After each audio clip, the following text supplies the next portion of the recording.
एक ऐसी खबर जिसने पूरे अमेरिका और इंडिया दोनों को हिला कर रख दिया।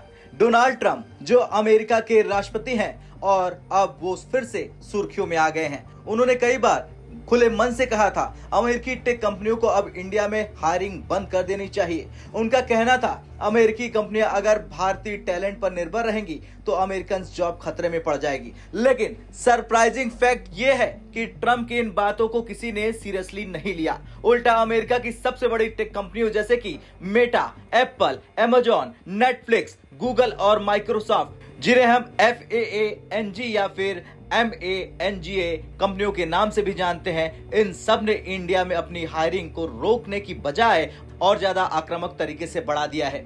अब डेटा क्या कहता है ये जान लीजिए। अगस्त 2024 से अगस्त 2025 तक का जो डेटा सामने आया है वो सचमुच रिकॉर्ड तोड़ रहा है।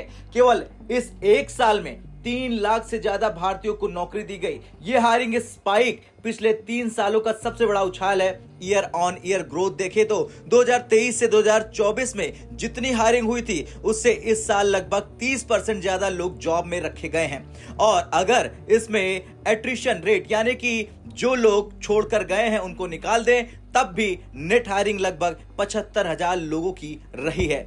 अब पहले क्या होता था, इंडियंस को ज्यादातर low cost back end support roles के लिए हायर किया जाता था, लेकिन अब तस्वीर बदल चुकी है। अब इंडियंस को हायर किया जा रहा mid level management, senior leadership roles, AI, cloud computing, cyber security, product engineering जैसे हाई वैल्यू सेक्टर्स में। यानी कंपनियों ने अब मान लिया कि इंडियन टैलेंट अब सिर्फ सस्ता नहीं बल्कि स्मार्ट और स्ट्रेटेजिक भी है। सिर्फ हायरिंग ही नहीं, बड़ी टेक कंपनियों ने इंडिया में अपने ऑफिस स्पेस और इन्वेस्टमेंट भी तेज कर दिए हैं। माइक्रोसॉफ्ट ने हैदराबाद में 2.5 लाख स्क्वायर फीट का एरिया लीज पर लिया।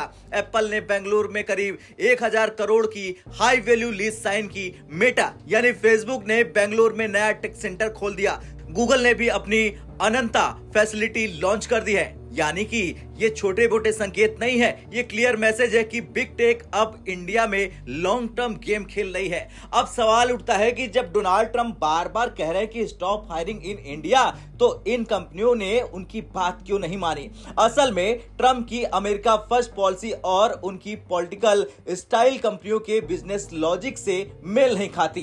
कंपनियों के लिए इंडिया सिर्फ लो कॉस्ट डेस्टिनेशन नहीं रहा है बल्कि यह है सबसे बड़ा टैलेंट पूल, सबसे तेजी से बढ़ता हुआ डिजिटल मार्केट और आने वाले दशक का टेक इनोवेशन हब। इसलिए कंपनियां समझ चुकी है कि अगर उन्हें फ्यूचर रेडी रहना है तो इंडिया को इग्नोर करना बिल्कुल संभव नहीं है। ट्रंप को लगा था कि टैरिफ लगाकर वो इंडिया की इकोनॉमी को झटका दे देंगे, लेकिन हकीकत उल्टी निकली। अगस्त 2025 के आंकड़े कहती है कि कंपनी और LLP रजिस्ट्रेशन में 37% की बढ़त हुई है। सिर्फ अगस्त महीने में ही 20,170 नई कंपनियां रजिस्टर्ड हुई। इसमें फॉरेन कंपनियां भी शामिल है। LLPs यानी कि लिमिटेड लायबिलिटी पार्टनरशिप में भी 22% की ग्रोथ, लगभग 7,000 नई एंटिटीज। इसके अलावा मैन्युफैक्चरिंग PMI पहुंच गया है 59.3, जो पिछले 17 सालों में सबसे ज्यादा हाई लेवल पर है। आउटपुट ग्रोथ 7.7% रही, जबकि पिछले साल ये सिर्फ 4.8% थी।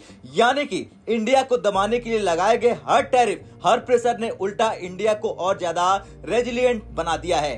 अब 2 बातें साफ हो जाती है। पहले, डोनाल्ड ट्रंप का इन्फ्लुएंस बिग टेक कंपनियों पर खत्म हो चुका है। कंपनियां अब पॉलिटिकल प्रेशर नहीं बल्कि अपने बिजनेस इंटरेस्ट के हिसाब से चल रही हैं। दूसरा है, भारत का ग्लोबल पोजीशनिंग स्ट्रांग हो रहा है, चाहे हायरिंग हो, चाहे इंफ्रास्ट्रक्चर हो, इन्वेस्टमेंट हो या फिर स्टार्टअप कल्चर। इंडिया अब सिर्फ एक ऑप्शन नहीं बन रहा बल्कि नेक्स्ट बिग हब बन चुका है। खैर, ये खबर सिर्फ हायरिंग की नहीं है, ये खबर है अमेरिका और इंडिया के बीच बढ़ती पॉलिटिकल टेंशन की और बिग टेक कंपनियों की इंडिपेंडेंट स्ट्रेटजी की। ट्रंप भले ही नाराज हो, गुस्सा हो, लेकिन सच्चाई यह है कि बड़ी टेक कंपनियों ने भारत को चुना है और यही वजह है कि आज पूरी दुनिया की नजर भारत पर है।